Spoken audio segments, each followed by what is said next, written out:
Namaste everyone. For this International Yoga Day that's coming up in on June 21st, I am thinking of getting a Rudraksha sapling at home and just raising it. If you've seen my past videos, a friend of mine, Sandeep, has been telling us a lot about Rudraksha trees and how to grow them even beyond just the sapling at home, to grow it into a full tree and then even harvest the fruits and get the actual Rudraksha beads. But at least the sapling part, bringing it home, is seems to be really simple, and he's been really encouraging about it. So I've been thinking that's what I'll do this International Day of Yoga. I do something every International Day of Yoga. Like the first few years when it got announced, I did 108 Surya Namaskars. Then I did few other yoga practices. Sometimes if I don't have time, I just go on a cycle ride, but I do it in a lot more mindful and a meaningful way. And last year I actually did an Akhand Diya at home. So for the next 3 months of the International Day of Yoga, I actually had the Diya going on non-stop at home. So yeah, the International Day of Yoga is pretty, in that sense, I always make it count, because I thought it was an awesome announcement that the entire world recognized yoga as a solution and as a amazing means of health and well-being.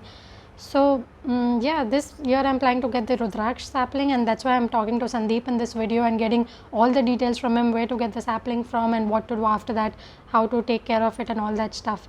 So yeah, it'll be great if you can join in, and if you are also planning to get the Rudraksha sapling, then consider pinging me. We can create a small group or something if there are a bunch of us. And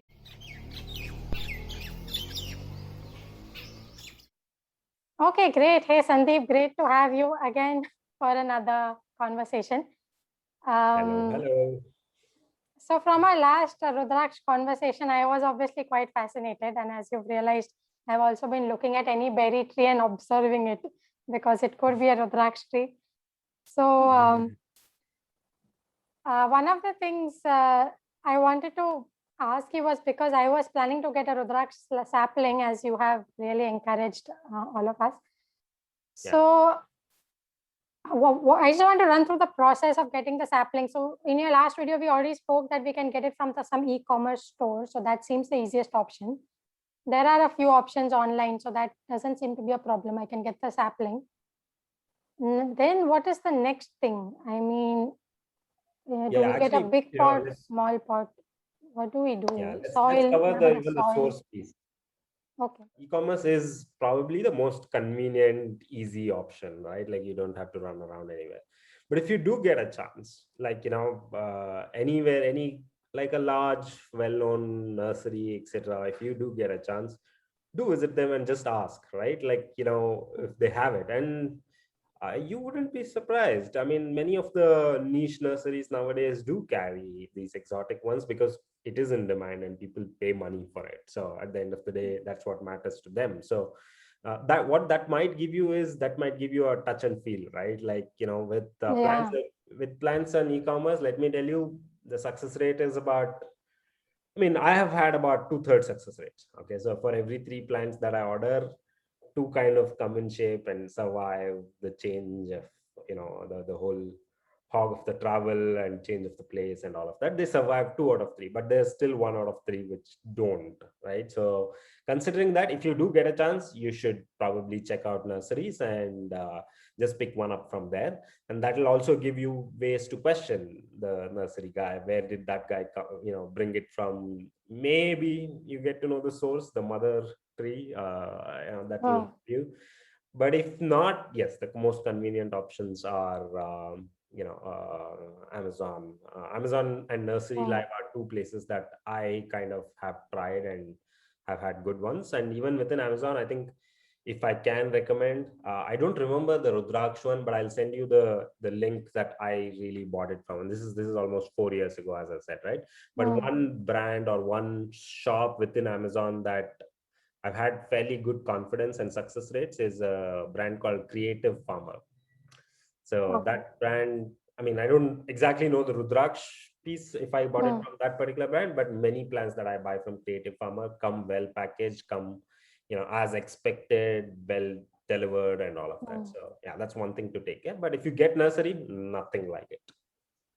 No, I think a local nursery would make a lot of sense, because I can ask them about the tips also, how to take care in that particular environment. Exactly. Because yeah, I was at the time at Ahmedabad when I was thinking of getting it, so I was also thinking about how to manage the heat and all. But um, yeah, I mean, you're right. The local nursery, I think that's a really great idea, because even if they don't catch the sapling, I could still pick their brain on it and they might give me tips. Yeah, I do this all the time. Wherever I travel, Okay. there's always a couple nurseries that I visit, and you can look around what is probably the most popular nurseries around you. Okay, great.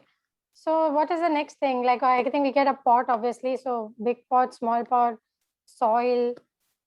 Yeah. So if look, I'm again going to make some assumptions over here that you're not going to do it the way I did, which is ultimately is going to go on a farm. I mean, the very reason I bought the Rudraksh plant was for it to become a tree on my farm. For you, maybe you still need to figure out where it might go, etc. Yeah. So the question is, so be ready to transplant more than just once or twice. Okay, so because it will come in its own, almost tiny pot, or even a plastic bag. Don't be surprised Mm. if you get it in a plastic bag, because these things can survive in it. And don't expect anything more than feet and a half or a couple feet of a sapling to arrive. I don't think any nurseries sell bigger ones than that.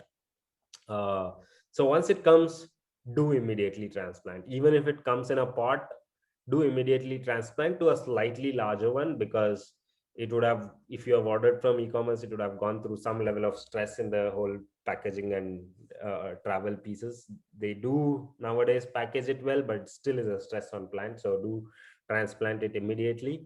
For some time at least, don't place it in direct sun, at least not in the summer sun.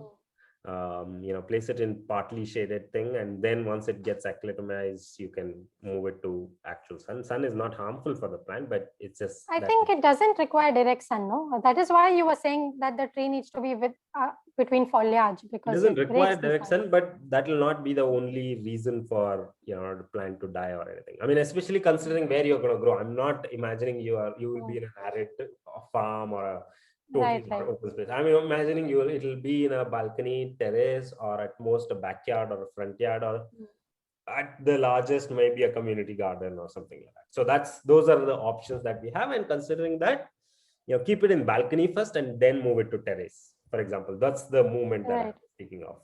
Once Mm. you start seeing new sprouts, etc., is when it can move to the terrace. But once it really comes, just make sure. And when you're transplanting as well, this could apply to any plant and equally applies to Rudraksh. Yeah, the mother root is very, very important. Okay, so water it in the pot it comes through. Don't open it without watering it, because it will be dry and it will become brittle, and the soil may come off the mother root, and that is not always good. So make sure it gets compacted by watering, and only after that you can take it out and get it into a larger pot. But you will also see that, especially if you're ordering through e-commerce, there will be withered leaves or drying leaves, or you know almost droopy sleepy leaves, which may make you feel that this plant is dead or dying. Not always is the case. If the stem still has strength, if it is the stem is not as dry as breakable, right? Like, you Mm. cannot, if the I mean, botany 101, if you have to get into the xylem and phloem, the arteries and veins of the plants, if they are still carrying the food and water, it's not easy to break. So if it is in that condition, that means it's not a dead plant.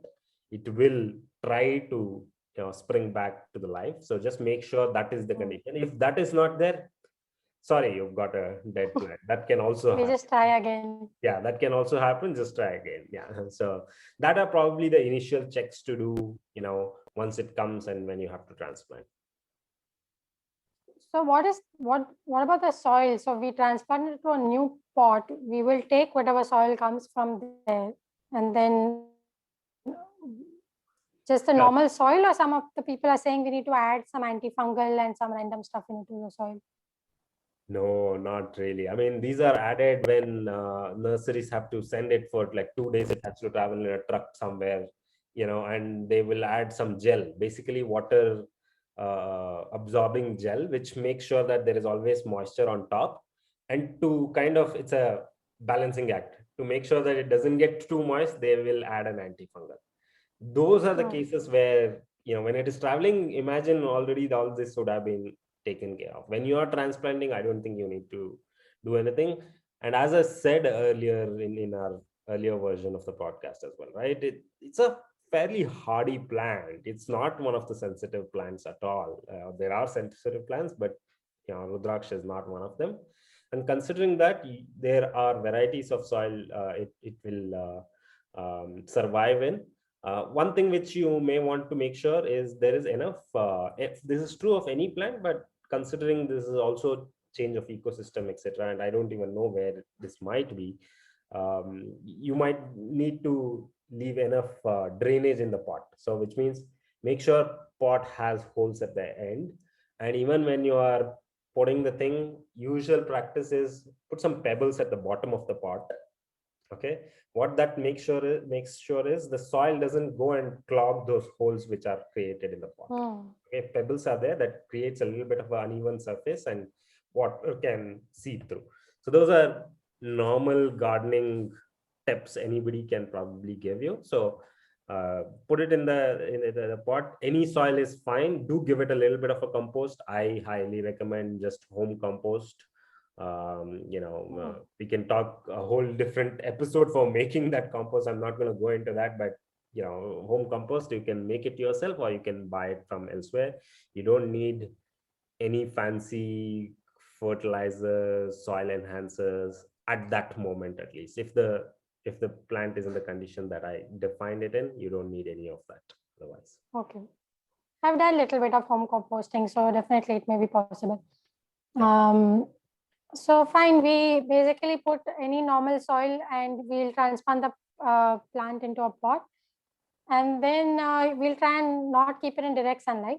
So it has some sunlight, but just in a little bit open but shadedy kind of place.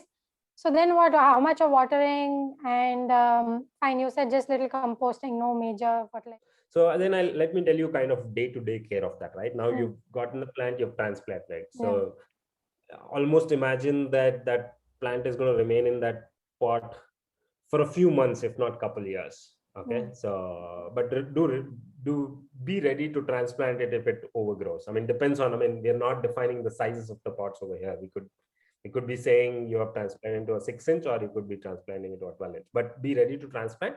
But that's typically how long you should let it be in a transplanted pot. Now, for everyday care, remember one thing, that the smaller the area that plants are in, the quicker is the evaporation, quicker is the drainage, all of that. Okay, when it's an open ground, it has a lot more sources. यहाँ से सीधा root पे पानी नहीं आ रहा है तो भी there's somewhere a few feet down the line where there is some water source.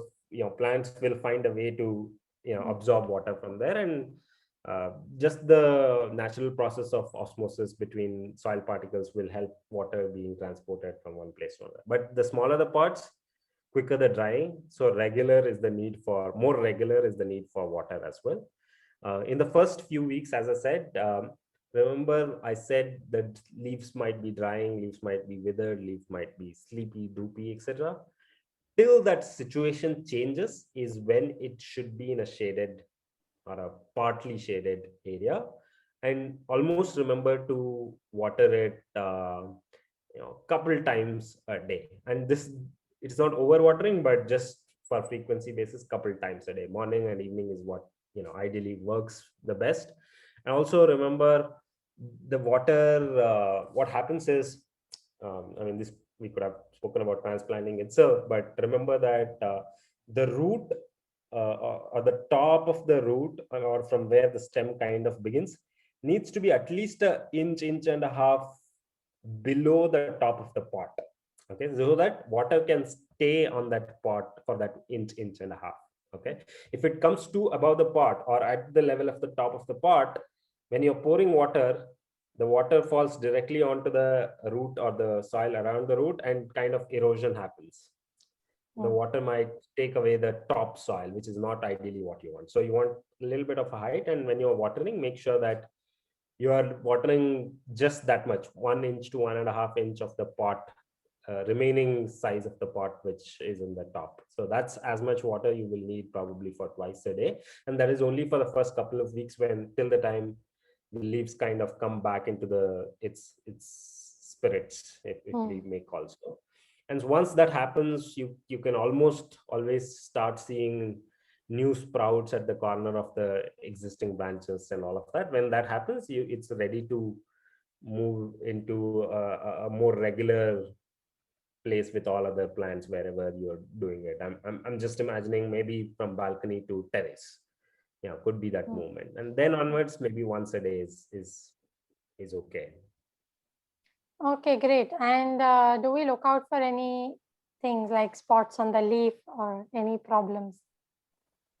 No, not really. You actually won't recognize. And Rudraksh is also not a tree which is very prone to infestation, Okay. because it is not grown in commercial mass scale. It's true of any plant and any tree and any crop. Only when grown in a massive scale do infestations really matter. If it is one plant, two plant, just nothing is expected, or nothing is a commonality in the Rudraksh plant. But otherwise, what could go wrong are things like we discussed, right? Like if you water too much, or if the root is too much above, well, soil erosion is happening, roots are getting exposed on a daily basis, so you might have, mother root kind of getting rotten Yeah, all underneath. the That might happen. yeah. Otherwise, even things like, if you haven't, sometimes people just take a bucket and make that into a pot. They don't Oh, remember to put the hole underneath. mm. So which means water will all go Yeah, and yeah. collect, which will make the root rot again. So that's, another problem. But these are all not the characteristic of the plant itself. These are practices which may make it to, go bad. Otherwise, you don't need to be worried about how the plant is, or how it grows, or if there is any risk to the plant, etc. It is perfectly fine for it to wither leaves, for it to have discolored leaves. As I said, as long as the stem is fresh and has life in it, it'll come back to life. Great. So yeah, it's really good that I ran this by you, so I can now go and plan. Because Awesome. yeah, Good I was luck with just that. As I said, find a good spot for it. You can have it with you for, as I said, at least couple years. You saw the size yeah, of my plant on the farm, right? From 1.5 feet, it has grown like, yeah, yeah. feet now. So that is 4 years. Mm. Imagine you can have it for half of that period. So for 2 years at least, you can manage it in a Yeah, yeah, pot. and then Or if we keep it in the pot longer, the growth might be a little stunted actually. So it's possible it'll stay for longer. yeah, But I think we should think of transplanting. I have it in my mind, but it depends where I'll get the plant and how it grows. But yeah, yeah, great. This is really good. So, okay, coming to the next question, because your Rudraksh you already started yes. removing them from the fresh fruits. Yeah. So, yeah, you can show them if you want. So, Sandeep has his Rudraksh from his tree. So, he took the Yeah, fruits and he I'll peeled the start fruit with off. the Oh, yeah, you're going to start with the fruit. I'll start with the same kind of fruit that I showed you Okay, last time, okay. right? This is the kind of fruit that I So, it's showed you not last blue time. anymore. It is like a dark brownie Yeah, it's kind of dried color. up. It's dried up. It's Dried actually up. hard. Oh, Yeah. So as I said, right, last time it had pulp, so I could dig my nail into yeah. it. Now I cannot. It's like proper hard. Okay, so it's drying up. Now, once this is dried up and it starts cracking, I can even peel it. Or as I said earlier, the best way is for it to rot and then dry up in the sun. And when it starts drying up, basically what What? you start finding is these. Let me, yeah. But you basically These. peeled the fruit off after it dried off and started cracking a Yes, little. You just peeled it yes, off. yes, that's right. You can actually see some. Let me show you some where you can see the remnants of the pulp in it. They're Actually, huge, you'll right? see. The Rudraksh is so huge. Yes, these are. So you'll see there is some pulp material still between the crevices over here. Okay. So these are not cultured Rudraksh. These are the really fresh, dry ones. Have you done some Um, culturing to it? No, we haven't done anything. Okay. You will see there is some difference. Like for example, this Rudraksh seems a little Yeah. more blunt and shaped, etc.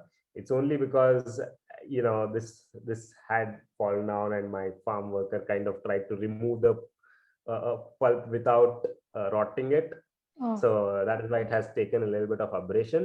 But Mhm. otherwise, these are just raw as they are. From here onwards are all the post processing that we spoke of that we can do if we choose to.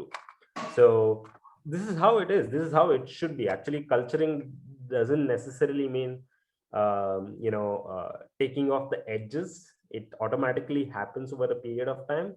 But otherwise, it is not recommended to make it any more like rounded or anything. No, I That's don't mean it ideally. rounded, because rounded, only thing, only the Panchamukhi tend to be rounded. The other Rudraksh are not rounded. Like Yeah. Dvimukhi, we get Dvimukhi in the ashram here, and it is not round at all. It's like, actually, it looks very similar to what you're having. But I think Yes. yours is Trimukhi, is what you were saying, 3/4 Mukhi. Yeah, I mean, this is probably the biggest that I have over here. You'll see. Uh, if I just rotate it in my hands, Hmm. Actually, this this is I'm wondering if it's Trimukhi. a Dvimukhi, but you are saying there are 3 ridges that you're seeing, No, right? no, these are three ridges. Three ridges. Okay. I can see like it's pyramid. Basically, you can see the Oh, is ridge in it? front of you, right? Yeah, I Yeah, can see it. Yeah, that you can. the three fingers of mine, like Okay. two index fingers and the Yeah. thumb behind, are on the three faces Oh, I of see. the Rudraksh. Nice. So this is definitely Trimukhi. But what we didn't don't really know yet is there are some which are not exactly symmetrical to what I showed you right now. There are Hmm. like this one Hmm. definitely has four ridges, Oh. has four faces. So I myself didn't know that one tree could produce multiple ones. So here's the realization. Probably, yeah, one tree can have